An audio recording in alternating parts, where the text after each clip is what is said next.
Hello,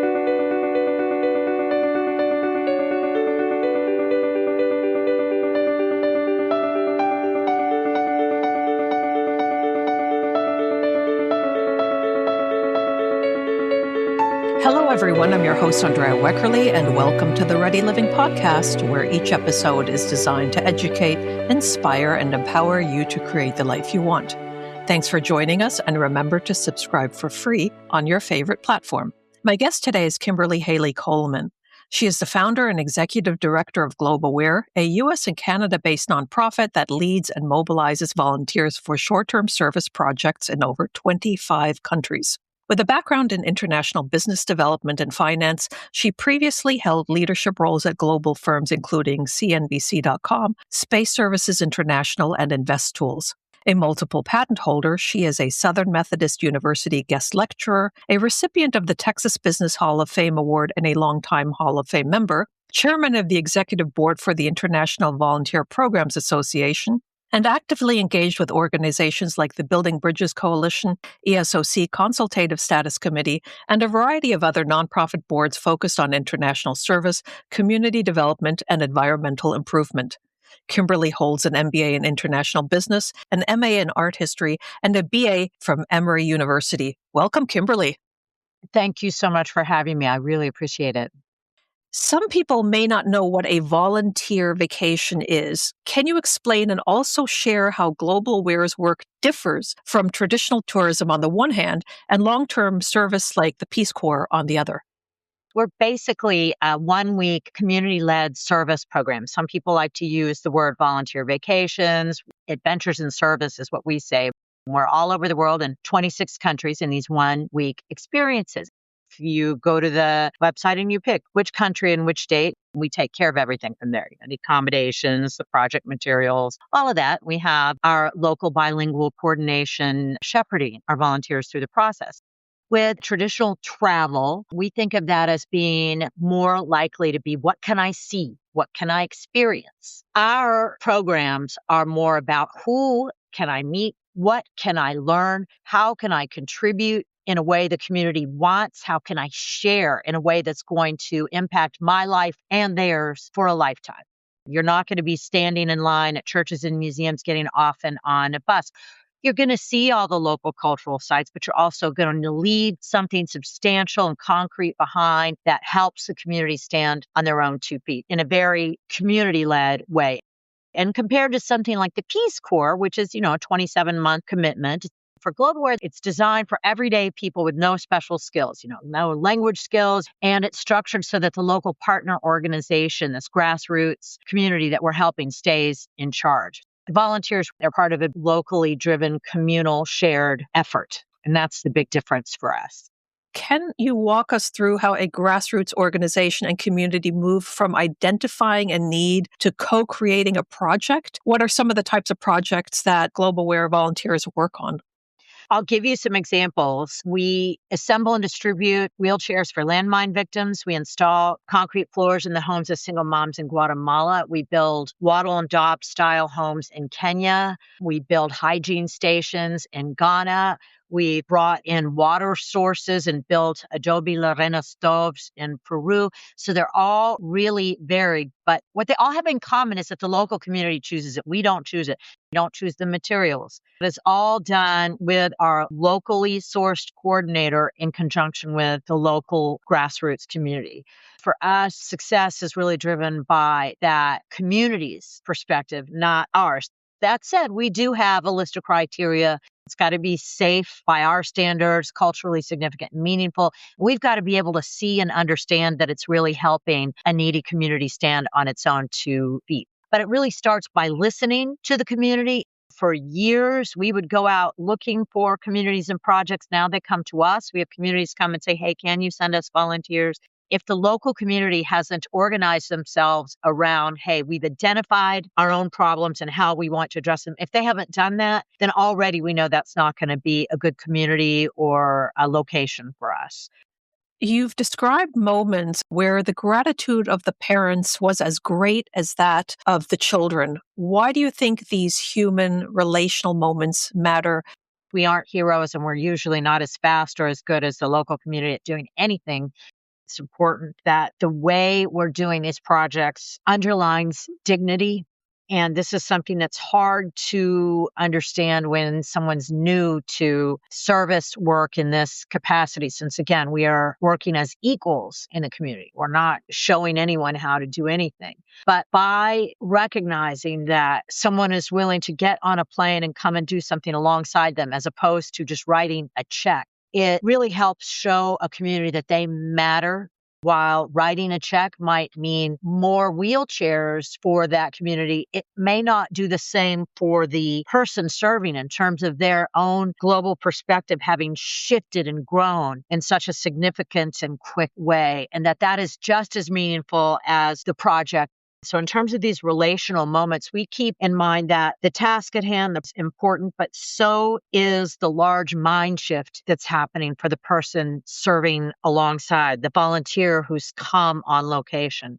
In the West, we have this idea around efficiency, which can push up, I've heard you say, against indigenous values that prioritize consensus, relationships, and ritual. What are moments where that might show up, and how do you help volunteers reframe what success looks like? That's probably our biggest challenge. We, from the North American perspective, have this relentless focus, understandably, on productivity. And we don't have as much time with our friends and family and faith as the local communities do, even though we might have more material resources. There are a couple of things happening on our experiences. We're working roughly 30 hours during that 1 week. We're also doing cultural activities and we have some free time, but we're not lecturing. We start every day with a cultural discussion to try and flesh out something someone may not have thought of. So, for example, in Costa Rica, they don't use traditional street addresses. And the way you do it is you have to write a paragraph describing where it is, which is an interesting way of saying, okay, what does this mean about this culture and how they work and how they survive? And then at the end of the day, we also have a reflective exercise where we discuss, hey, what is the kindness you observed today? What is something that you're grateful for? All of these things help flesh out, without lecturing, what are the values and principles guiding this community, and giving the volunteer an opportunity to reevaluate the defaults they have that they may not even know that they have. I don't even know that we frame these as success or failure as much as a learning experience. The local community is learning that, hey, a North American culture cares about me and thinks about me, even if they're painted as just consumers, as being greedy. They see that there's something different. And then our volunteers are learning both the real beauties and real challenges of that culture. Global Weird talks about success not just in terms of what's built, but in terms of trust, joy, and changed perceptions. I've heard you speak about the difference between hard versus soft power. How do volunteer relationships shape a safer, more connected world in ways policy alone cannot? How do you measure outcomes that can't be easily quantified? That is such a timely question to be asking at a time right now where policies matter, funding matters, but a lot of conflict is fueled by fear and dehumanization. Indeed. And if you sit in someone's home, eat their food, work beside them, hear their story, something happens that no policy memo can accomplish. Soft power, it's a relationship-based influence. It's humanization. Measuring that it's not as clean as counting bricks, but it allows us to pay attention to indicators like returning community requests, where they're wanting us to keep coming back, where they're happy to see us, where they come out of their homes and come and interact with us. The fact that the houses we've built before are still standing 20, 25 years later, and they're still asking us to come and work alongside them, to share their songs, to play soccer with us, to share their food, to sing and to laugh together. And hearing the volunteer reflections and behavioral changes after someone comes home, that they're turning their water off between brushing their teeth because now they know what it's like to pump water and have to carry it to a work site, to see the repeat volunteers, to see the stability and longevity of local partnerships. All of these are qualitative things that are important to us. We are definitely guided so much more by the qualitative pieces of our programs. Is a volunteer experience made richer based on a person's willingness to stay curious and open? Oh, yeah, for sure. That's a key piece. I think a lot of times volunteers will arrive thinking that they want to help and they're there to work without realizing the two-way street, how much they're getting. When they listen and when they see, it's that where we really have the big wow moments, a real curiosity that they didn't even know they had. And it leads to more curiosity. What else about this culture am I not seeing at a glance that makes them even more open and expand their view even more? You've said that the human connections between local communities and volunteers can influence whether people see the West as something to fear or to trust. And I've even heard you say you wish the communities could more easily see how volunteers live in their own home countries. How conscious are volunteers of the role they play as a sort of informal ambassador, if you will? And does it place a greater responsibility on volunteers to represent their cultures thoughtfully?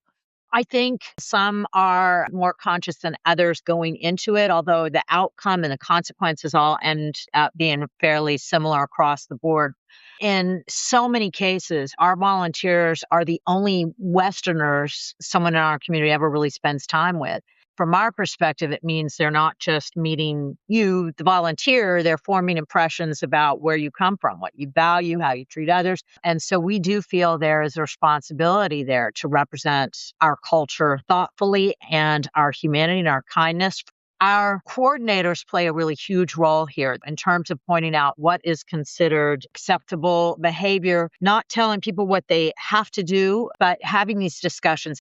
In, for example, Thailand, showing impatience is far more rude than being late. I do wish communities could more easily see volunteers operate at home. But until then, and until I can wave a magic wand and make a carbon free way for people to travel around the world, it's giving some measure of understanding from different cultures.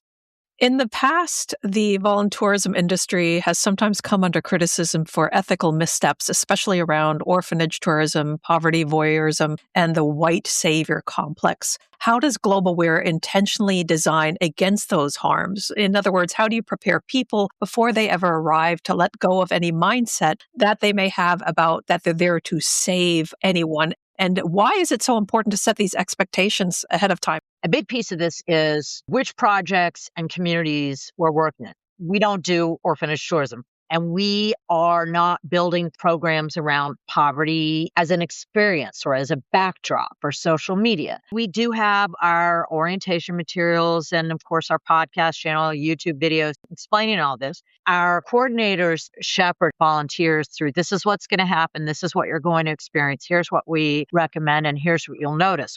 Very quickly, our volunteers learn that we're not saving anyone when they see how much better the locals are at everything we do, no matter what the project is.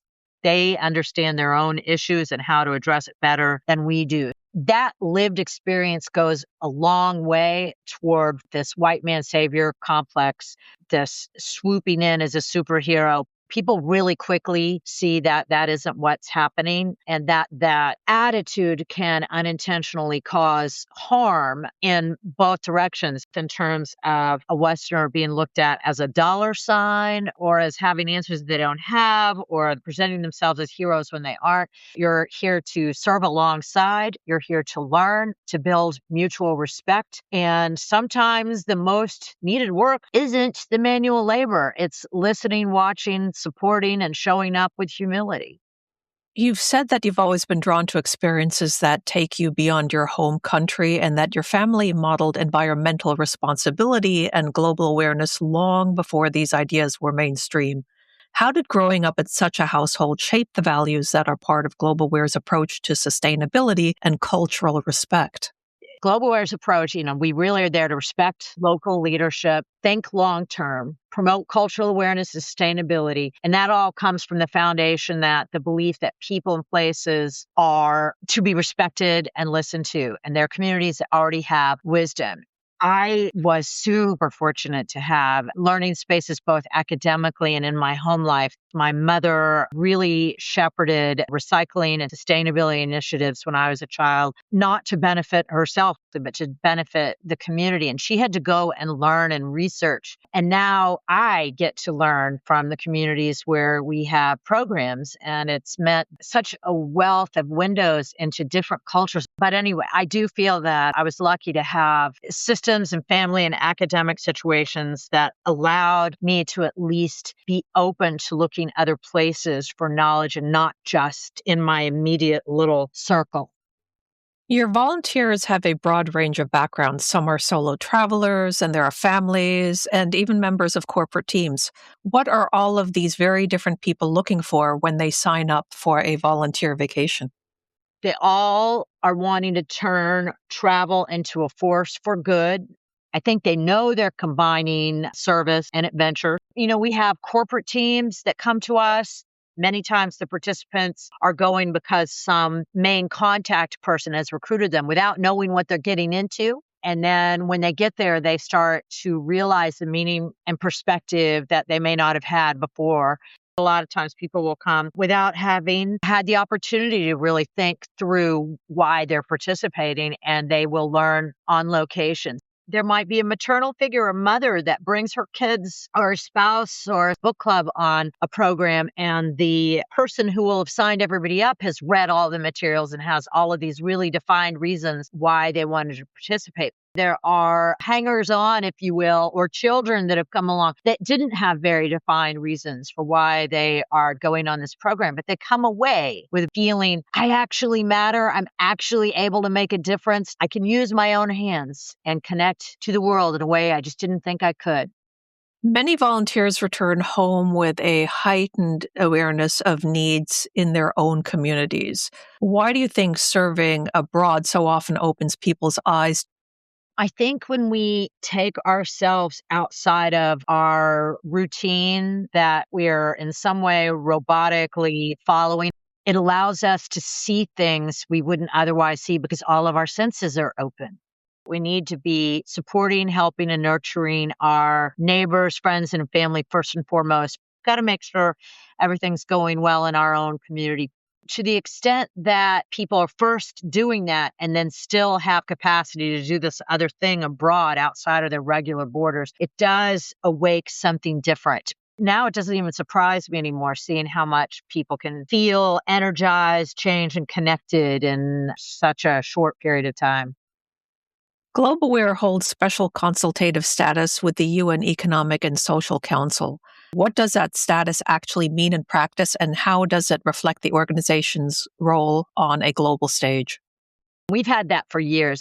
We are a recognized relationship with the UN Economic and Social Council, and that allows us to participate in various UN meetings throughout the year where we are all coming together to share our expertise, engaging in discussions and collaborating in ways where we are connecting civil society with global development conversations, sharing what has worked, what isn't, what challenges people are facing. This was really important during COVID as well. A lot of this is changing and things on the global stage right now in terms of where the United States fits in and how the international community connects to us. We're not just a travel organization. We're part of a global, broader ecosystem that is focused on responsible development and cross-cultural partnership. And this is one of the forums that allows us to continue to interact in that way.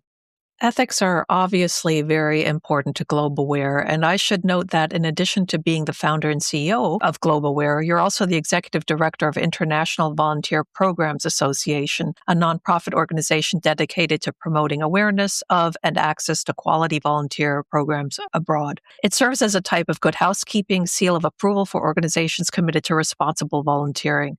How does IVPA intersect with GlobalWare?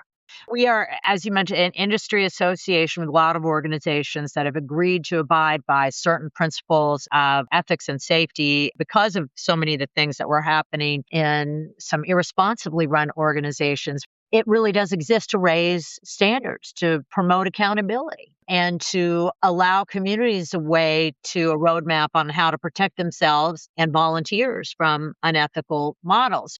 GlobalWare is one of the organizations that is striving to meet all of those values of transparency and local leadership and ethical design and hopefully constant improvement.